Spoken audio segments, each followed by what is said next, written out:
For 15 years, veteran Jack Turner lived under the shadow of a tragedy he never caused, a training accident that stole his brothers in arms and his honor. Behind it all stood Colonel Mason Briggs, a man who built his career on deceit, sacrificing loyal soldiers to protect his own name. But when Jack uncovered the hidden files of Operation Recurve and confronted the colonel himself, the truth finally broke through the silence. And just wait until you see how one man's quiet determination exposed a long-buried betrayal, and how justice at last found its way home. The evening had settled over Riverside County with the kind of stillness that only wide, empty fields could hold. The air was cool, washed clean by a brief rain that left the scent of pine and earth hanging low. Jack Turner tightened his jacket around him and whistled softly for Rex, his German shepherd, who trotted ahead, ears alert and tail slicing through the tall grass. This walk was part of their routine, a slow loop around the abandoned Coldridge Watchtower, a relic from the days when this land belonged to the Army. The tower had been silent for years now, its frame rusted and windows clouded with dust, like the memories Jack tried not to visit too often. Jack had served 15 years in the Marines before a training accident ended everything. 3 of his closest friends had been lost that day. The official report called it a misfire, a tragic coincidence. But even after all this time, the word accident had never sat right with him. As they passed the fence line, Rex stopped, his body stiffened, ears pricking forward. Then came the bark. Sharp, insistent, unlike anything Jack had heard from him before. "Easy, boy," Jack said, gripping the leash. "What is it?" Rex didn't calm. His growl rolled low in his chest, a sound of warning, not fear. He circled a patch of earth near the tower's foundation, pawing and whining as if something beneath the ground called to him. Jack frowned. The dog had never behaved like this. Not here, not anywhere. He crouched and ran a hand over the dirt. It looked wrong, freshly turned, darker than the rest. As he brushed away a layer of loose soil, his fingers struck something hard, metal. He cleared away more earth until the outline became visible. A rectangular edge, corners dented but intact. When he wiped it clean, faint markings appeared under the rust. It took him a moment to recognize them, but once he did, his breath caught in his throat. A military insignia, the emblem of the 107th Recon Battalion, his old unit. Jack froze, staring at the symbol as if it might disappear if he blinked. The 107th had been disbanded after the incident 15 years ago. Everything tied to it was supposed to have been destroyed or sealed in classified archives. So, what was this doing here, buried at the base of a forgotten watchtower? He ran his hand over the metal, tracing the faint engraving of numbers beneath the insignia. A serial code that matched the equipment registry from his last deployment. He knew it by heart. It was the same number printed on the supply crates the day before everything went wrong. Rex gave another bark, startling him back to the present.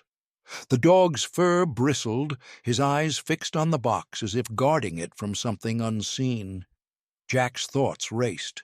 A storage safe, heavy-grade steel, old but sealed tight. Whatever was inside had been meant to stay hidden. He felt his pulse thudding in his ears. The quiet of the forest seemed to fold in on itself. Memories flickered. Radio chatter, the heat of the desert, the sudden explosion that had ended his unit's mission and his career. He'd spent years convincing himself that it had all been bad luck, a terrible chain of mistakes. But now, staring at this rusted safe, that old certainty began to crumble. Jack straightened and looked around the empty clearing. The tower loomed above him, its outline fading into the dusk. He thought of the men he'd served with, Henderson, Clark, Reeves, names etched into the memorial wall, but never quite erased from his mind. "What did we miss?" he murmured. Rex whined, pressing against his leg. Jack knelt beside the safe, brushing away the last of the dirt until the latch came into view. It was locked, fused shut by rust and time, but still sturdy. He could almost feel the weight of the years behind that metal, holding on to something the world wasn't meant to see. He placed a hand on it, the coldness seeping into his palm. "What the hell did you find, boy?" he whispered. Rex's ears twitched, eyes fixed on the box as if he already knew the answer. Jack sat back on his heels, his breath visible in the fading light. For a long time, he just stared at the safe, torn between curiosity and the unease tightening in his chest. Then he stood, giving one last glance toward the tower's dark silhouette. Tomorrow, he decided, he would come back with tools. Whatever secrets were buried here, they had waited 15 years. They could wait one more night. But as he walked away, Rex kept glancing over his shoulder, barking once more at the tower. A sound that echoed long after they were gone, rising into the quiet air like a warning. The morning came wrapped in pale mist, the kind that blurred the trees and softened every sound. The air carried a damp chill, but Jack Turner barely noticed it. He had returned to the Coldridge Watchtower before sunrise, a crowbar in one hand and a small tool kit slung over his shoulder. Rex trotted at his side, alert and quiet, as if sensing that this morning was different. The safe waited exactly where he'd left it, half buried at the base of the tower, streaked with rust and scarred by time. The faint insignia of his old battalion caught the early light, and Jack's stomach twisted. That symbol once stood for loyalty, discipline, and brotherhood. Now it looked like a reminder of everything he had lost. He knelt beside it, brushed away the dew, and set to work. The latch was sealed tight, but he was patient. Every scrape of metal against metal echoed in the still air. Minutes passed, then an hour. Finally, with one sharp pull, the lock gave way. The lid creaked open, releasing a dry, metallic scent, the smell of something that had been waiting too long to be found. Inside was a jumble of items, all carefully packed, a bundle of field reports bound with weathered cord, a rusted sidearm, and a sealed envelope marked Operation Recurve. Jack froze. The name struck him like a memory he'd tried for years to bury. Operation Recurve. The mission that ended his career, the mission no one ever mentioned again. His heart began to pound as he lifted the documents out, hands trembling. He spread the papers across the ground, reading through the faded text line by line. What he saw didn't match the official report he remembered. These pages told a different story. They described altered orders, shifted coordinates, and falsified communication logs. According to these reports, his unit hadn't been sent to a training exercise at all. They had been redirected to a live fire zone, one that should never have been active. And the command authorization, the one that sealed their fate, bore the signature of Colonel Mason Briggs, his former commanding officer. Jack leaned back, stunned. Colonel Briggs had been praised after the incident, promoted for containing a disaster.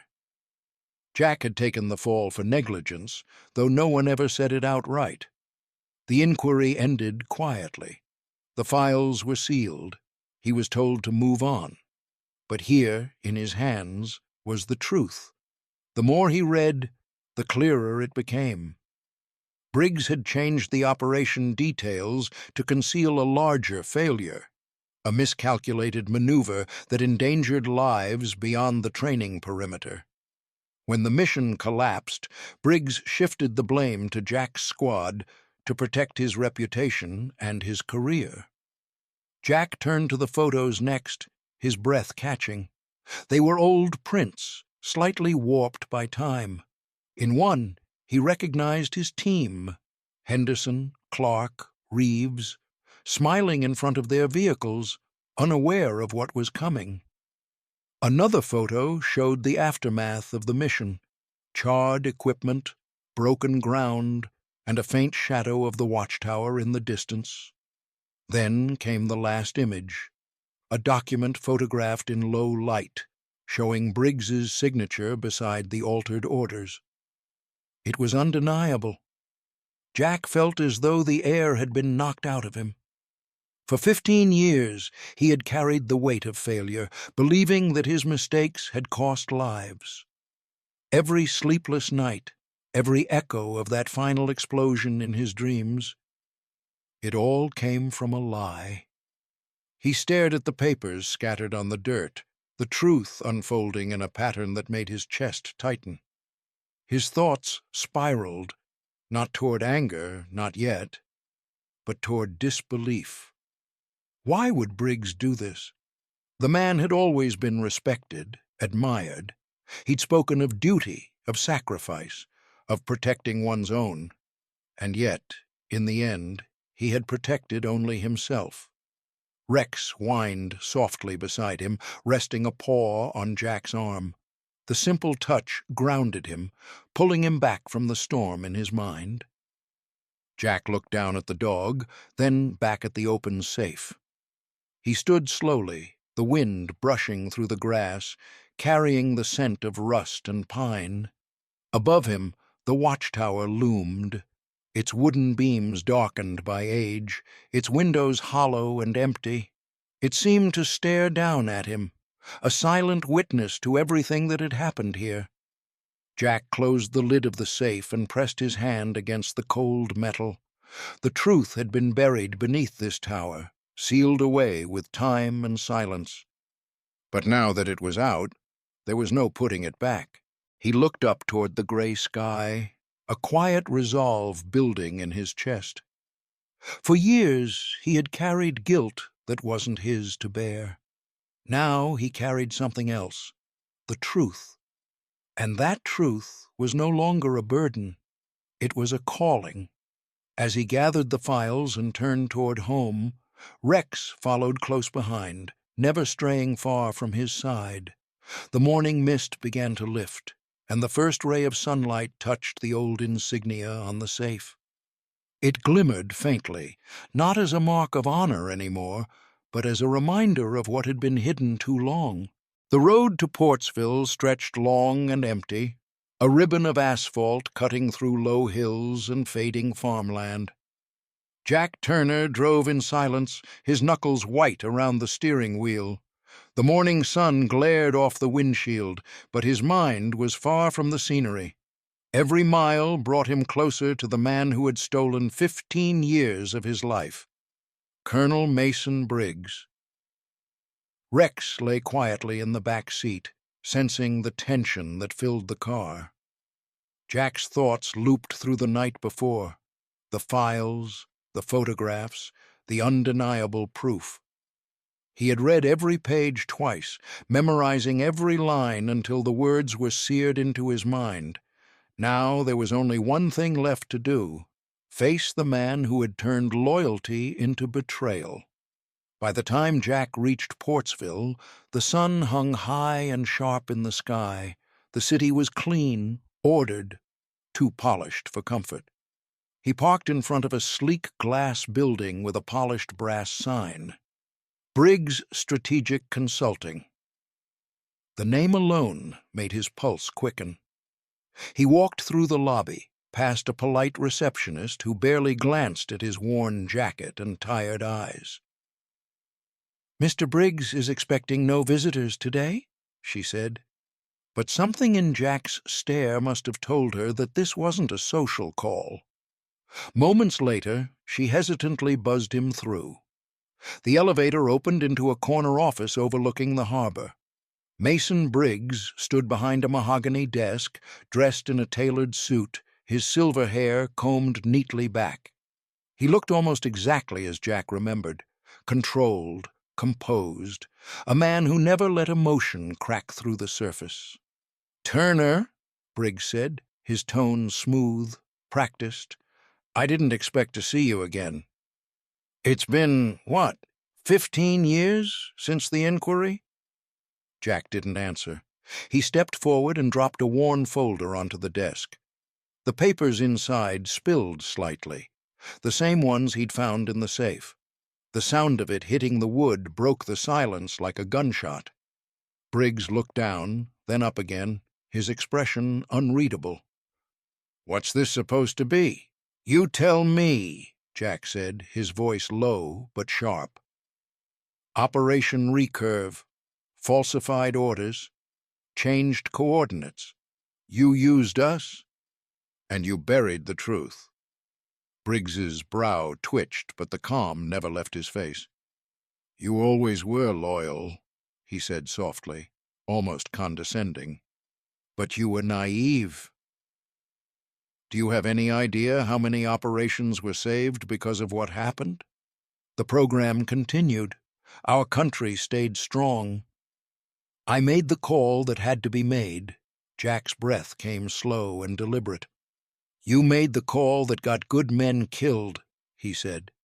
"Then you pinned it on the ones who couldn't defend themselves."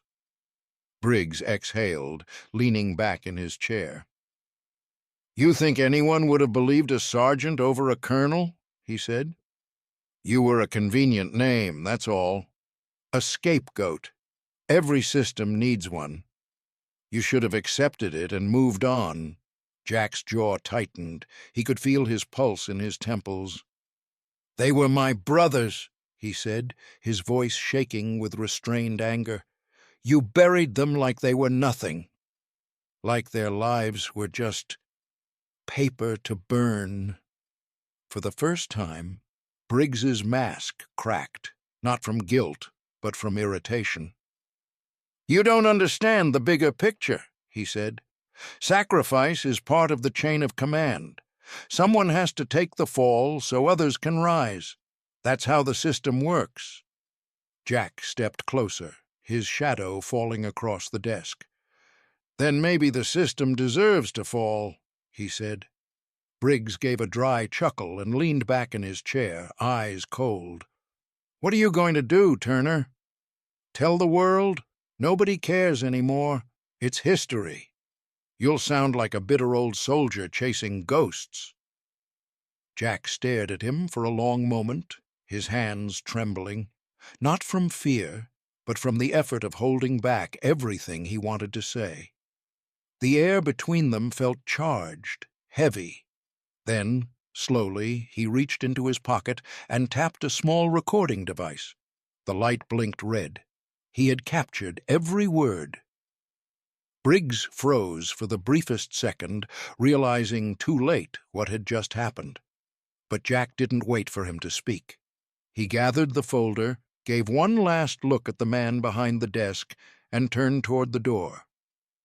"Some ghosts don't stay buried," Jack said quietly as he walked out. He left the office without looking back. Outside, the air felt lighter, cleaner. Rex was waiting by the car, tail wagging faintly. Jack placed a hand on his companion's head and let out a slow breath. For 15 years, the truth had been locked away, buried under lies, under silence, under fear. Now it was recorded, real, undeniable.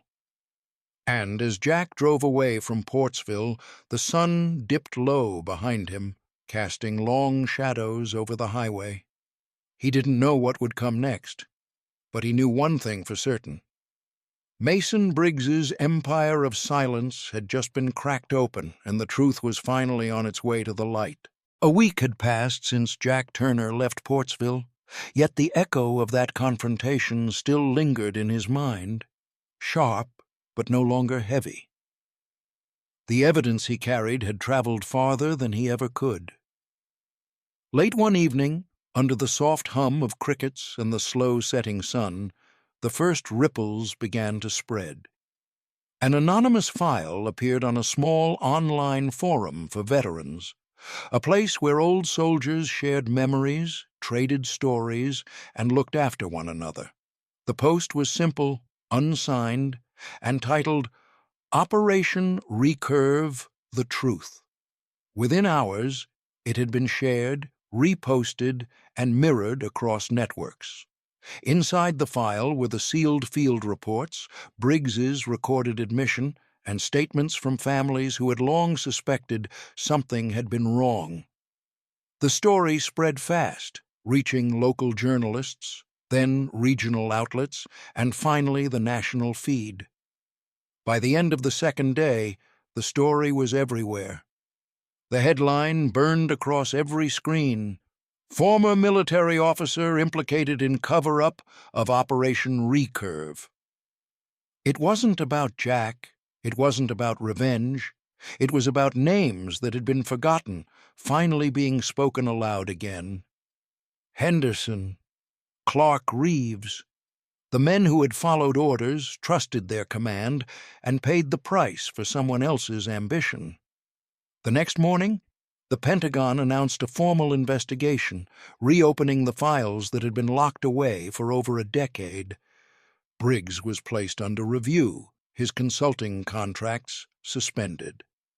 For the first time, the silence that had buried Operation Recurve began to crack apart. Jack didn't watch the news obsessively. He didn't need to. He'd already done what he came to do. But that evening, as he sat on his porch overlooking the quiet stretch of Riverside County, the broadcast played softly in the background. The newscaster's voice drifted through the open window, calm but resolute. Sources confirm that the evidence provided aligns with internal inconsistencies in the original Coldridge Watchtower reports. Officials have pledged a full inquiry to determine accountability. Jack leaned back in his chair, the wooden frame creaking beneath him. The sky was painted in amber and rose, fading into deep blue at the edges. Rex lay at his feet, head resting on his paws, eyes half closed. The dog's ears flicked every now and then, always alert, always listening. For the first time in years, Jack's hands were steady. The tremor that had haunted him since the inquiry, the restless energy that came with carrying a truth too heavy to speak, had finally quieted. He reached down and scratched Rex's ear. "We did it, boy," he murmured. "Not for them to see us win, but for the truth to breathe again." Rex lifted his head, eyes following the horizon where the last light clung to the outline of the old Coldridge Watchtower in the distance. He gave a single soft bark, a sound that broke the silence gently, like the closing of a long, unfinished story. Jack smiled faintly, the corners of his eyes creasing. "Yeah," he said, his voice low and steady. "We found it, buddy. We finally found it." He let his gaze rest on the hills, where the wind moved through the grass like a slow tide. The watchtower stood far away, but somehow it didn't feel ominous anymore. It was just a structure now, weathered, quiet, stripped of its ghosts. The air felt different too, lighter. For years Jack had carried the invisible weight of guilt and unanswered questions. But now, that burden had been lifted, replaced with a calm understanding. Truth has its own way of finding the surface, even when time and silence conspire against it. He closed his eyes for a moment, breathing in the scent of pine and dust. The world was still, except for the wind moving gently through the trees. Somewhere far off, a bird called out, and the sound seemed to fade into the vastness of the evening. If a camera were watching, it would linger here, on Jack's face, lined by experience and softened by peace. The faint scars, the quiet strength, the relief of a man who no longer needed to run from his past. As the light dimmed and the last trace of sunlight kissed the horizon, the world seemed to exhale. The sound of the wind brushed through the open field, carrying away what was left of the old pain, the guilt, the silence, the memories of orders that should never have been given. In its place came something else, stillness, not emptiness, but peace. Rex gave one last contented sigh and rested his head again. Jack leaned back, letting the quiet settle around him like a blanket. The watchtower in the distance stood against the fading sky, no longer a monument of secrets, but a reminder that the truth, once unearthed, never fades. And as the screen of this final moment fades to black, the sound of the wind remains, carrying away the echoes of the past, leaving behind only silence and relief.